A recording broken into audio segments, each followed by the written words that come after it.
If you've ever found an old Pokemon card at home and wondered, is it worth $1 or is it worth $100?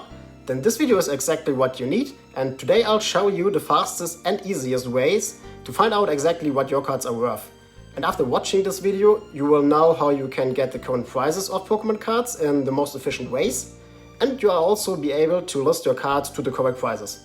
I'm Toby and I sell cards on my own on the Swiss online marketplace, so let's get right into it. For the ones that are new to Pokemon collecting or selling, quickly the basics. There are many different rarity types and the price is very dependent on these. So which ones do we get here? Here's some cards for example. The first one is the common card with a black circle. Then we have the uncommon card, which is with a black diamond. Then the next one is a rare card.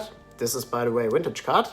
And we have a star, a black star. Then we have the double rare, which is identifiable by 2 black stars. Then we have the full art, which is identifiable by 2 silver stars. Then we have the illustration rare, or also called art rare, which is identifiable by 1 gold star.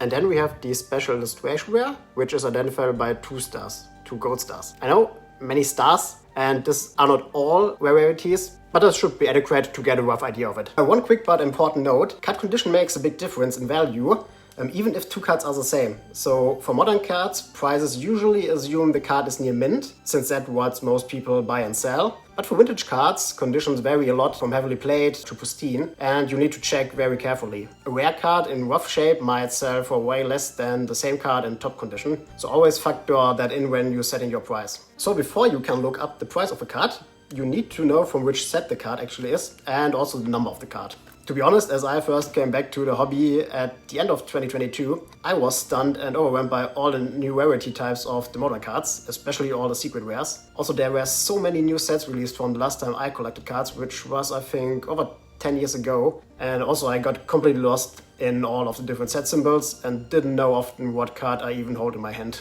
Fortunately, for the current Scarlet and Violet era, there are now 3-letter codes for each set on each card. For example, Twilight Masquerade is TWM. So it's easier for those sets to know what to search for. But for all older cards, it is helpful to have a tool to identify the sets if you don't know them and just like me and a bit new to collecting. Since I had problems identifying sets in 2022 and I often did not know the set symbol, I did a hobby project besides my last months of university, with which I tried to quickly figure out the set of a card by just taking a photo of it, and nowadays it is also possible to get the prices of the cards. So all we need is to grab our phone and take a photo of the cards and just wait a few seconds and we get the results.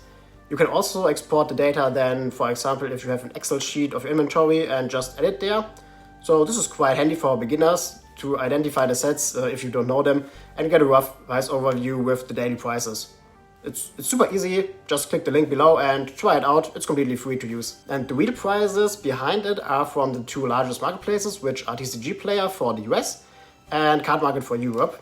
So these 2 markets are then our go-to destination every time we want to sell a card. Yeah, this is TCGPlayer and I filled out already for Prismatic Evolution. So we have the cards from Prismatic Evolution. Let us just take this one. And here we can see this is one offer from the Wasteland Gaming, but we can see all the offers down here, which are right now available. And we see the current market price on this side, which is right now 37 cents. And if we click on view more data, we can see all the latest sales, which is the interesting data. And the market price is a combination of all those. And also we have different conditions, so we can check prices for different conditions. And what is also nice, we can look back up to 1 year of data. Obviously, this is not possible for Prismatic Evolution since it was released in January. But yeah, this is TCGPlayer and it's really helpful.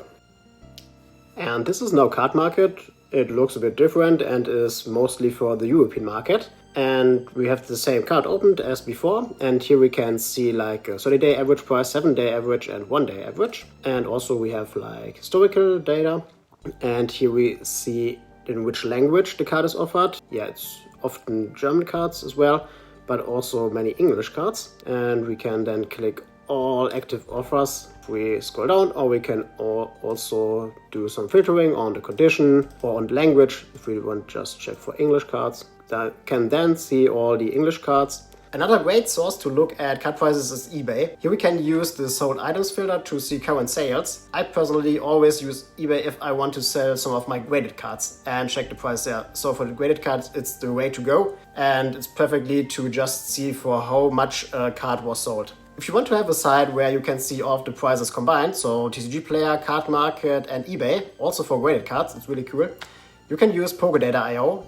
This one is Pokédata.io, and here we can see all the sets. If we scroll down up till the bottom, we see the first set from Pokemon, which is the base set first edition, and we can then see all the sets released since then. The new set is Journey Together. Let us take a quick look. We can see on the top the total value of the whole set, and then also for every single card we can see the prices, which is really cool. We can see eBay, TCGPlayer and CardMarket at once, and also PSA graded cards. Maybe we can take a look at another set because it's not graded right now for the newer set. And if we take this one, yeah, there are many already graded cards available. These are from eBay. And also we can see here like the historical data, and can also filter on just the raw data, for example. It's very cool. And then we can just see. I think you need an account to see the chart. And if you want to have longer data, you need an account. But it's really helpful for all the information which are available free. And a site which I also use from time to time is TCGCollector.com. And now for those of you who are a bit tech savvy and want to build your own automations to check prices, I can recommend using PokemonTCG.io. Many IO sites. You can use it to get the up-to-date set data or the price data. And this is the perfect data source to use for developers, and data is actively maintained and supported. So definitely a really cool site if you like programming. I like all the sites which I showed you today and use them all frequently. I hope that all new collectors, but also the more experienced collectors and sellers, could get something out of this video. And if you've even found a new tool or trick today, please give this video a thumbs up. It really helps to grow the channel. And if you want more Pokemon collecting and selling tips every week, make sure to subscribe. I'd love to have you here. Thanks for watching, and see you in the next one.